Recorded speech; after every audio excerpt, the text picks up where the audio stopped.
Hi guys, so ayan dito tayo kay Boss Benji. So makikipagkwentuhan tayo para malaman natin kung marami tayong matututunan sa kanya na bagay-bagay about modular cabinet at woodworking.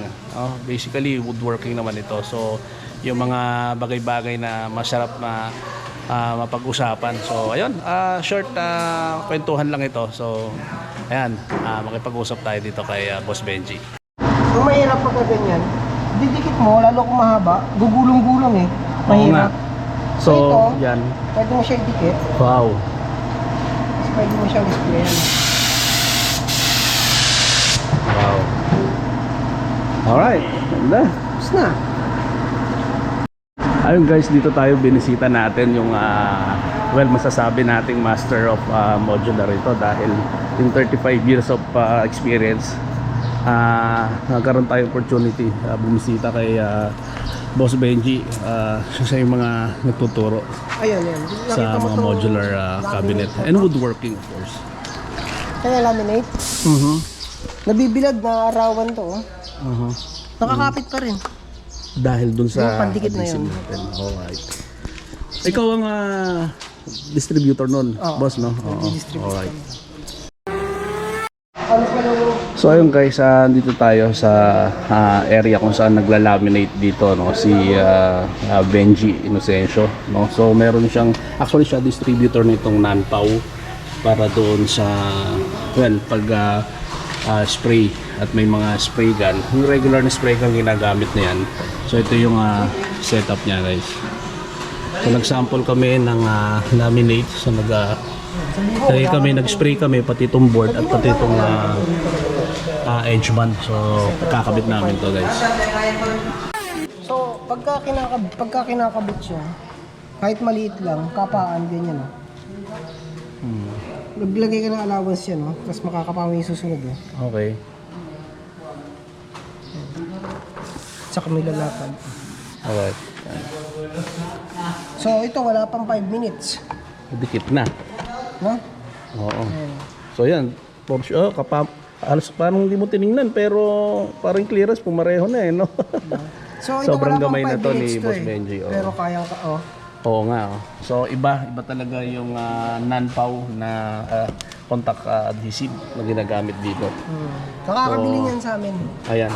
So dito lang kay Sir Benji yung bilihan ng Nanpao. So siya nagdi-distributor dito. So sa mga modularista, so gusto niya ng spray type na adhesive, yung Nanpao, yan. 1.2, 1.2, Sir Benji yan. 1.7. Alright. So ayun, nag-test kami at ayun, kita mo naman, yung sa mga regular na nabibili natin, usually, pagka ginanito mo, medyo aangat na yan. So ayan, mabilis siya guys. Ayun, siya yung operator nito. Ayun, dalaga pa, no? Pero nag-ooperate ng CNC. So ito yung Maso software na ginagamit nila. So ayun, anong pangalan mo ate? Abi po. Hi Abi. Ayan, ang galing ni Abi babae, pero wow, siya yung nag-ooperate ng CNC. So galing, nakakatuwa, nakakahanga, no? Bata pa yan, no? Pero tingnan mo. So ayun guys, nakat na siya ng 18mm. So natabas na siya. Ganun kabilis magtabas guys gamit ang CNC. So hopefully in God's time sana si Arocable TV ay magkaroon nito, no? So si Boss Benji, so siya yung may-ari nito. Kaibigan natin siya. So yan na guys, tingnan natin.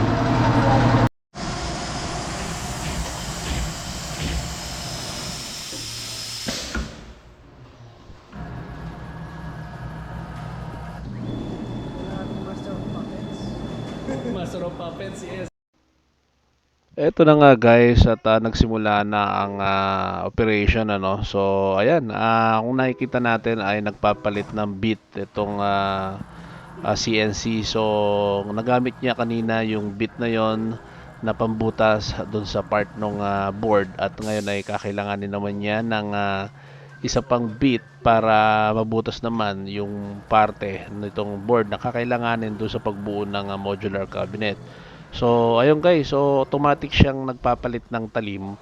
So once makuha niya yung talim na yon ay lilipat na siya at pupunta na doon sa area ng board na kung saan ay bubutasin niya. So yun guys, so ganun lang talaga, no. Ito nga yung tinatawag na Master of Puppet. So robot ito guys. Ganun ka-advance yung machine na ito, no. So of course, as a modular cabinet contractor katulad namin, ito is isang advantage para sa isang ginagawa nating project. Unang-una yung efficiency, yung quality, at saka yung yun na nga, mabilis madi-deliver, ano, ang ating project using this machine. So napakalaking tulong na itong machine na ito guys. Kaya naman guys, sa mga katulad nating mga modular cabinet DIYers man or contractor, ay ito yung isa sa mga dream machine, ano, na kinakailangan natin. So ayun, shout out kay A-Kings kung saan siya yung nagsusupply ng mga CNC machine and other modular cabinet machine like edge banding machine. So shout out kay Boss Rex. So ayun guys, close up shot natin, ano. So ito yung mga iba't ibang klase ng bit o pambutas o pangkat doon sa board na ginagamit. So automatic itong CNC na to. So siya na yung kusang nagpapalit ng talim.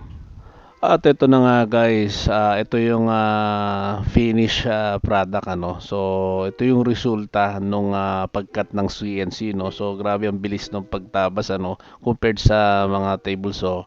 So ayun guys, ang isang concern at issue ng isang nagmo-modular cabinet ay yung mga chip off or siklat na tinatawag. So dahil sa CNC machine ang gamit, andun yung mga quality, andun yung linis nung trabaho na to. So pag nag-edging to guys, napakalinis na ito. So yun.